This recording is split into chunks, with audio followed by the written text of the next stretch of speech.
Gratitude and Greatness is a production of Recursive Delete Audio Visual.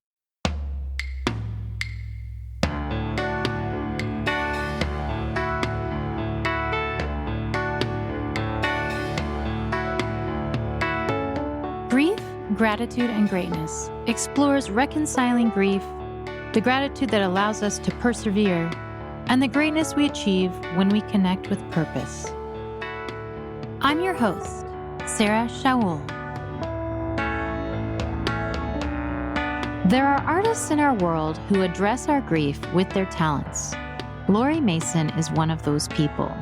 She creates memorial quilts assembled from the ephemera of those who have died. I speak with Lori about her inspiration and process, and about her own experiences with grief. I made my first quilt when I was in art school. I went to the Oregon College of Art and Craft and did a fibers degree there. There was a dye work class, so I was dyeing fabric, and then I took a quilt class there. Yeah, making a quilt. I just loved it. Absolutely loved it. So I've always liked sewing, but was never very good at clothing, which I thought, oh, if you like sewing, you have to make clothes. And then I discovered quilting and it was like, oh yeah, because I'm very 2D oriented. So I made that quilt, and then I was so excited about quilting that I made, the second quilt I made was for another class. And I had these pants that I'd had since high school, and I loved them, but they were falling apart. But the fabric pattern was so awesome. So I took 3 garments that I had that I'd put in the Goodwill pile and made another quilt out of it. And so that was my first quilt where I had deconstructed clothing and then made something out of that. What a cool idea. What was the pattern on the pants? It was an indigo kind of funky East Indian kind of pattern. It was really pretty. And then I had a shawl that my mom had given me, this dark blue wool shawl that style-wise was not really what I liked. So I cut that up and cut out the pants. It was a blue and white quilt. It was really pretty. You still have it? I do. At what point did you think it would be a good idea to make memorial quilts? I have had a very good friend who we were both freshmen in college together. And then we ended up living in different houses with other people, communal houses and stuff. Really good friend of mine. She's from Los Angeles. And her dad had been married 3 times, was on his 3rd wife, and had 3 bypass surgeries and was not in very good health. And he ended up dying our last year of college. And the 3rd wife, needless to say, had changed the will, and this friend of mine was allowed to walk through his house and pick a few things out. That was what she got from her dad. So she knew that I quilted. And so she asked me one day if I would consider making a quilt. She had this bag of neckties that were her dad's. And so I made a quilt out of these neckties for her. And the process of A, doing it, and B, giving it to her and seeing what that was like for her was incredible. And then a few years after that, my grandmother died, and I went through the whole process myself as somebody who was grieving somebody very close to me. And I ended up making 4 quilts out of my grandmother's clothes. So it just went on from there. Were the quilts for all her grandkids?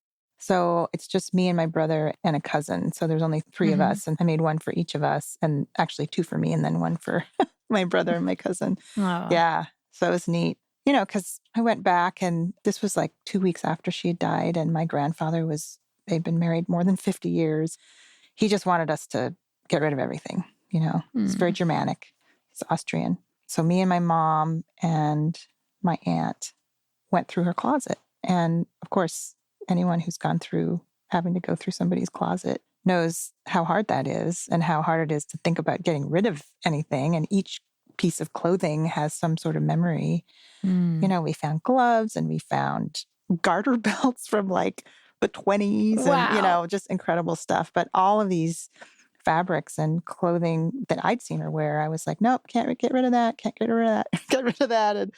But I couldn't wear it. I didn't really want to wear it. So I made like 4 different piles. One was all of her white clothes. One was all of these crazy prints because she loved fashion. Yeah. And she always lived near New York. So she had these Pucci prints and amazing 60s pantsuits and just crazy. Real Pucci. Yeah, real Pucci. Yeah. So she had some nice clothes. I mean, what's it like to like cut a Pucci garment? Yeah. I imagine Yeah, they're pretty collectible and have some value. in general, I don't really think about that as much as the fact that it's an artifact from somebody's life and I'm transforming it into Yeah. something else. And so I can appreciate the pattern. I can appreciate the textile. I just make the first cut and there you go, you know? And then it becomes my medium that I'm working in. Have you ever had a time where you've had a hard time making that first cut into something? Yes.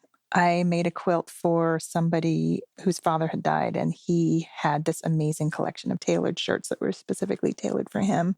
And one of the shirts he had tailored in Italy, and you turned it inside out, and all of the seams were finished. There was not a loose thread or anything, the most beautiful fabric.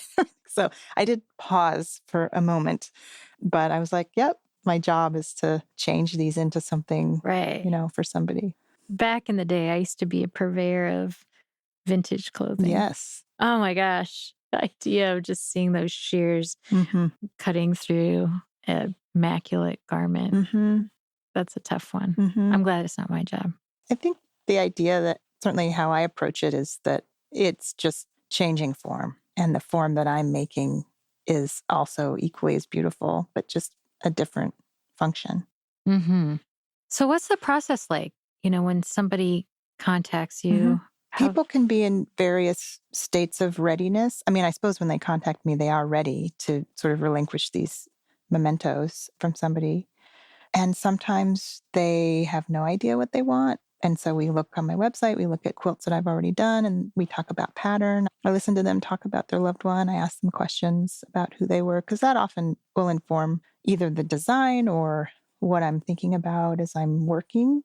I mean, it sounds woo-woo, but I really like to connect with their spirit or a feeling, or sometimes if I know what kind of music they liked, I'll put that music on. Really? Just something, yeah. I mean, I don't know. There's these touch points that I feel like if I can kind of get in the zone, things go a little smoother. Has there been a project where working on their quilt got you really curious about that individual?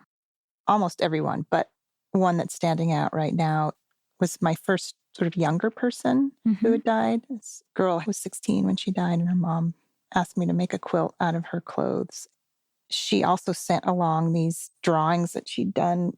You know how people are into coloring books now, sort of the really beautiful coloring books. So she had done these wonderful kind of abstract geometric coloring book drawings, and her mom sent those along because they were sort of quilty, or they had quilt-esque qualities to them, asked me whether I could kind of interpret or somehow use those as inspiration. I ended up making a pattern based on those and then using her clothing. And I can't imagine anything worse than losing a child. And this woman was so just graceful in how she talked about her daughter. And I wish that I would have known her, that I could have known her, because she sounded like a really incredible young person. And then one other one was one of my more recent ones. I was commissioned by a young woman whose father had died, and he was a prisoner of war in Vietnam. And she sent me his medic, the badges that go around his armbands. Yeah. He had 2 armbands. There was an American flag, which I think he was just very patriotic. So she sent an American flag and these medic armbands. I have the box on my table, and I opened it up, and right on top were these armbands. I mean, everybody washes, but you couldn't get the dirt out, right? They had seen a lot. I just felt like this man had seen a lot, and his garments were really a testament to his experience over there. That was super intense. I bet. Yeah. I mean, just the reverence that you hold for this work that you do and for the items that you're working with. I light a candle every time I start work. I have a candle that I always light, take a few breaths. And I have this sort of ritual that I do at the beginning of each session. It's really just lighting a candle and trying to take 5 deep breaths to get my own experience from the day or whatever, kind of let that go. And I think about the person, even if it's just their name. I think it's just clarity and groundedness. Yeah. So that I can make the right choices. Because this fabrics, that's all I have. If I make a mistake, it's like, Have you ever made a mistake? I haven't actually. No. Yeah. And I would admit it if I had. I'm just thinking you have a finite amount of material to work with. That's what I love about it. In design, if you're just given, make whatever you want when you have either an endless amount of material or whatever, but I work in these constraints. And that's actually what's really exciting about the work. I may only get 5 garments, or I might get 53, or I might have a shirt that I don't think is very attractive, or you know what I mean? Like all that stuff. And it's not really for me to judge, right? It's not about me. It's about taking something that somebody feels so strongly about, and it's about love, and it's about memory, and it's about grieving, and the whole thing. And I kind of feel like I'm a transformative agent. I sort of bring the stuff in, and then I jumble it around and make it into what it should be, and then I send it on. Lori, TA, transformative agent. Thank you for listening in to this episode of Grief, Gratitude, and Greatness. We appreciate you following the work we do and would love it if you'd share us with your friends and family. Your recommendation helps us reach more ears and build upon the work we're doing.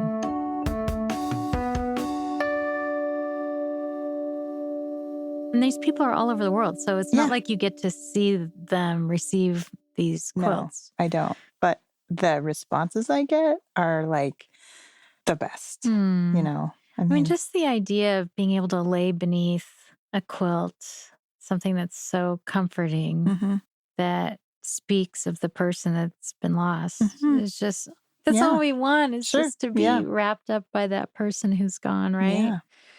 What a great idea. Yeah. I had somebody email me 2 weeks after her husband died and said, I want this quilt done. I have all this stuff. I'm sending it to you. And then I had, on the flip side, somebody who'd waited 20 years, had his partner's clothing in his closet for actually 30 years, I think. Never could part with it. Heard about me through a friend and was like, oh, okay, I think I'm ready. And then there's, of course, everything in between. What's the process beginning to end? I'm going to say, really depends on how big they are and what the pattern is and how complex it is. And I go by hours because I sometimes only work 2 or 3 hours at a time. I'm going to say an average of anywhere from 20 to 50 hours on a quilt.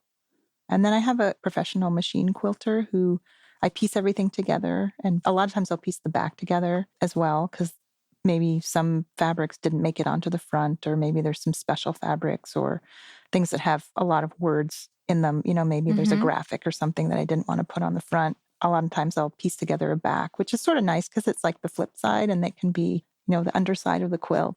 It's kind of nice to do that. So I piece everything together, and then I have a quilter here in town who quilts everything. And I've been working with her for, I want to say 15 years. And she's the only one I'll let I'll let near them. So yeah.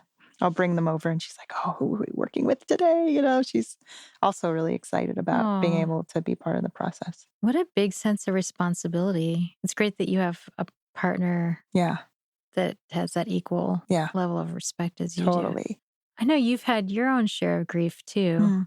I'm wondering how much of your own grief directs you as you're working on these quilts. Are you able to really step outside of it? I mean, I don't understand every type of grief, obviously, but I'm able to step outside of it because I know that it's not my grief that I'm working with when I'm working on these quilts. But at the same time, I know how important and how precious and sacred these pieces of clothing or whatever it is that I'm working with. It's really important for me to have a sense of trust, have them feel that they can trust me. And that's something that I start, just in conversation. I don't say explicitly, but I really want them to get a sense of who I am before they even send me anything. It's just through conversation and me asking them about their loved one and talking about my process and asking them questions, letting them ask me questions and stuff like that. What's the most interesting materials you've worked with? I did one recently, which actually were not somebody's clothing, but their collection of textiles. This was somebody's father who'd done a lot of traveling through the Middle East. And he was a professor, but also had done a lot of traveling, was a Middle Eastern studies professor or something. His son, who asked me to make this quilt, said, Dad's clothes were just, overalls. And he's like, I just don't want a quilt made out of them. But he has this collection of fabrics that he bought while he was traveling. And oh my gosh, it's just amazing. So through India and Pakistan and Iran. And he traveled all over for many years and had this amazing collection of fabrics. And so that was really cool.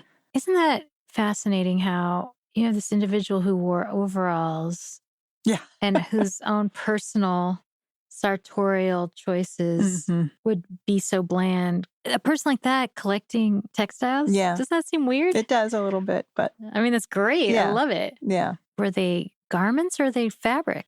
I think a lot of them were fabrics, but there was also some of those robes that men wear that go down to their ankles, Mhm. There was a couple different Indian saris that were amazing.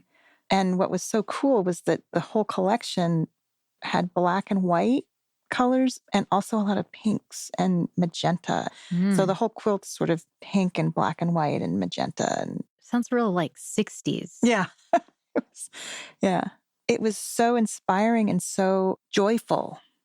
In the process of creating something beautiful, there's so much joy. And I want to infuse what I do with that sort of Yeah. hopeful, joyful, colorful, whatever it is, because we're Yeah. honoring the person. We're not honoring their death so much as just who they were. And Mhm.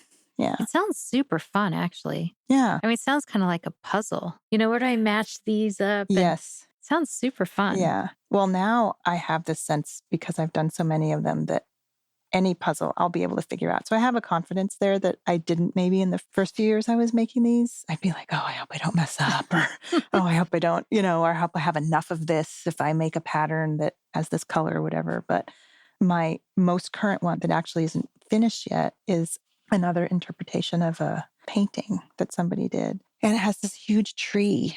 And this man's widow asked me to interpret this painting and to keep the tree. This is like a double-sized quilt, and this tree Wow. covers the whole quilt. So I've never appliqued a tree. So I'm like, okay, now how am I going to?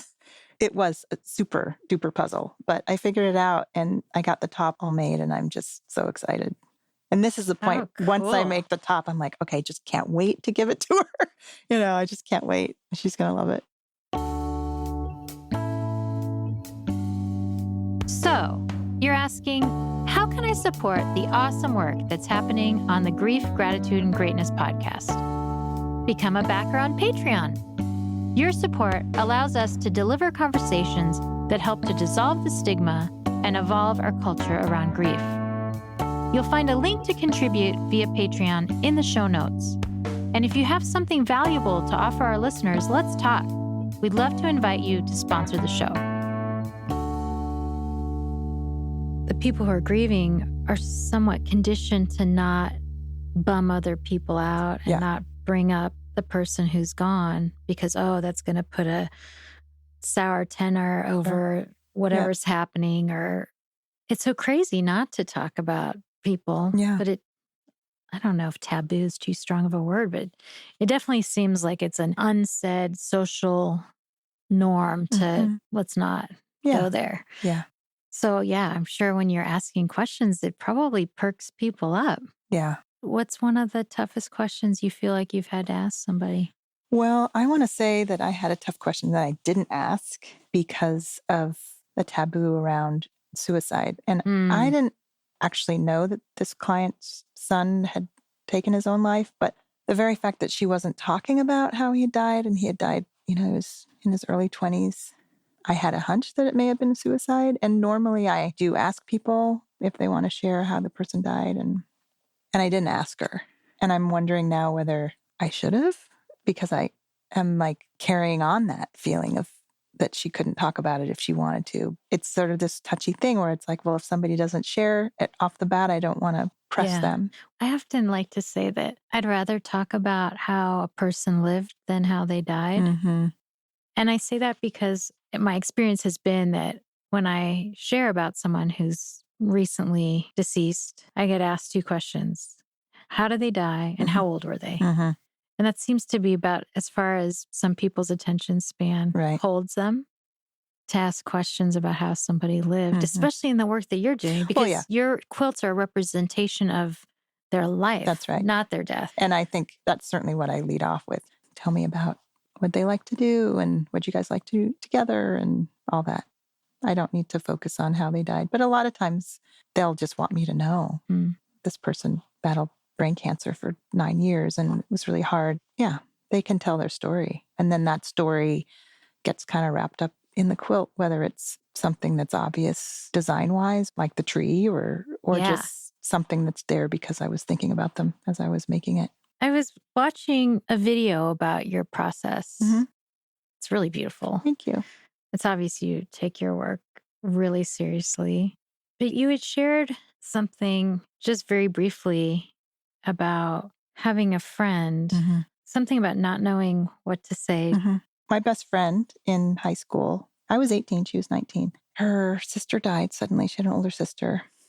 We lived a few hours away and she was supposed to come visit me that weekend. And she called just completely broken down and said that her sister had just died and she couldn't come and she had to get off the phone because she was just distraught.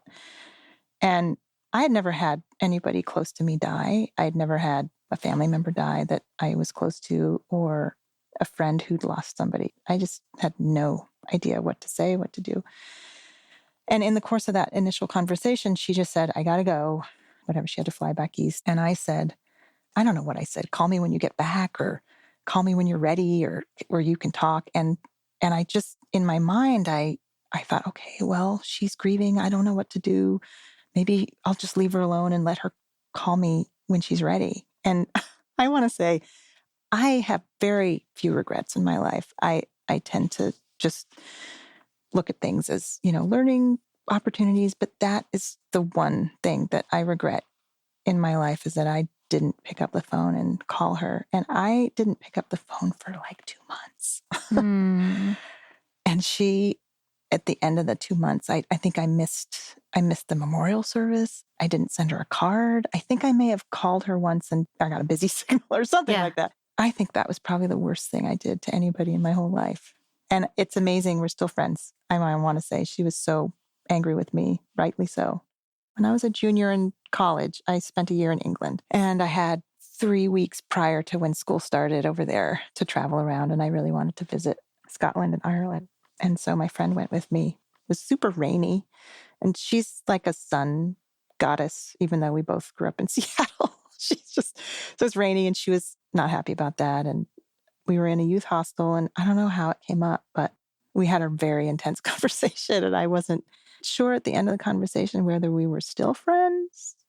There was only so much apology that I could say. There's only so many things you can say, even though my heart was like, oh my God. Because she started explaining what it was like for her to lose her sister and how we had been best friends and why didn't I call? It's just, and this was 2 years later. And I'm like, why didn't I call? Why didn't I call you?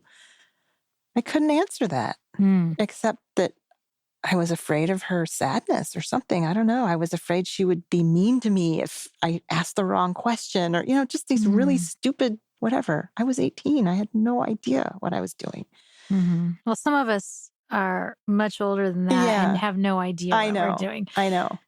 So I let her, she had every right to tell me how she felt. And she did. Good on her for being able to share that with you. Yeah.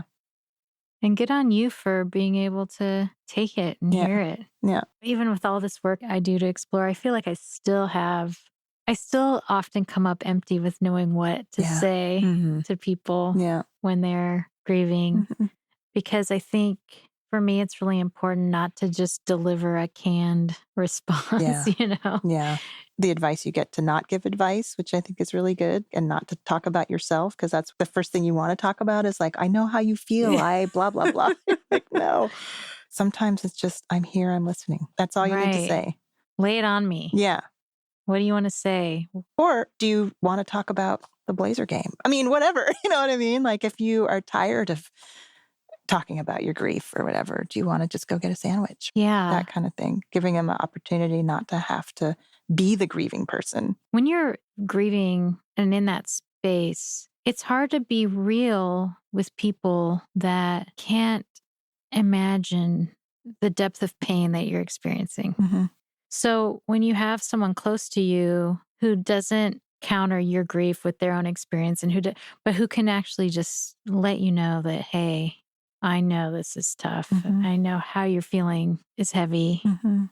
I've been in those conversations, and then something mundane and trivial somehow trips into the conversation. Mhm. Sometimes we can both laugh at it. It just unrolls into a regular conversation Yeah. about sports Right. or kids. But getting from that A to B, I think it's important to start with A so that they know you're listening. As long as you have that they understand you're listening and you're not trying to make them spill everything that they've been feeling if they don't want to or whatever. As long as yeah, there's sort of that underlying understanding, then you can talk about what to make for dinner without it feeling like you're trying to avoid talking about something. Do you know what I'm saying? yeah, I totally Yeah. know what you're saying. I've been having these conversations with my kids because sometimes they get down about stuff. And I'll say, a lot of people have a lot of personal pain that they just don't share and people don't know about. Mhm. You can't just look at everybody around you and think that everyone's life is hunky dory. Exercising more kindness around everyone is so important. If we could all just, by default, just expect kindness. Mhm. I think that experience, while I regret my behavior, I don't think it's uncommon. I mean, maybe in the amount that I waited may have been, but I think that we are so afraid of people who are grieving, and that fear just makes us isolate ourselves from people who need us. Or And isolate them. or isolate them, of Yeah. course. Yeah. Right, because we're afraid Yeah. we don't know what to say, Yeah. afraid of saying the wrong thing. I find it very interesting that I'm doing this work because, when I talk to prospective clients, I'm right there. I got to make myself ask them about their loved one. And there's times I'm really uncomfortable about it because I don't know what state they're in or I don't know where they are in their grieving. But the more I do it, the more I realize, and from my own experience and my own grief, I don't mind telling the story. I want to tell people about who I lost. It's like, right, we want to share. Grief, Gratitude, and Greatness is a production of Recursive Delete Audiovisual in Portland, Oregon. This episode was produced and edited by Jack Saturn. And me, Sarah Shaul. The music was by Samantha Jensen. Visit us online at griefgratitudegreatness.com. You can also follow us on Instagram at griefgratitudegreat. Subscribe to our show on Apple Podcasts, Stitcher, Overcast, or wherever you like to listen. And leave us a review. Your feedback helps our show and helps us find new listeners. If you have a story of your own that you'd like to share, or topics you'd like to hear more about, we'd love to hear from you. Call or text our show at 503-454-6646, or send us a message via the contact link at griefgratitudegreatness.com. Be sure to let your friends know about us and join us next time. We look forward to sharing more conversations with you.